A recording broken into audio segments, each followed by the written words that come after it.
හරි අපි ඊට පස්සේ මේ ඇන හතරක් තියෙනවා. ඔයාලට පේනවා ෆෑන් හවුසින් දෙක සම්බන්ධ වෙච්ච ඇන හතර ගලව ගමු. මොකද මේක ගලවද්දි ඔයාලා පොඩ්ඩක් ප්‍රවේශමෙන් ගලවන්න. මොකද ඇතුලේ කම්බි වලට ඩැමේජ් වෙන්න පුළුවන්.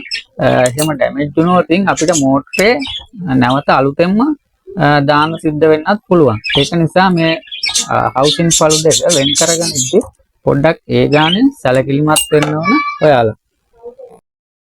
මෙන්න මේ විදිහට ඇමරිකොල කොටසක් අරගෙන ඔයාලා මේ ඇක්සල් එක හොඳට මෙහෙම පොඩ්ඩක් පොලිස් කරගන්න. මොකද මේක ගොඩක් කර වෙලා දූලි පැඳිලා තියෙන්නේ. ඒක නිසා අපි ඒක මේ විදිහට හොඳට පොලිස් කරගන්න. ඔයාලා පොලේ අල්ලද්දි මෙහෙම අල්ලන්න එපා.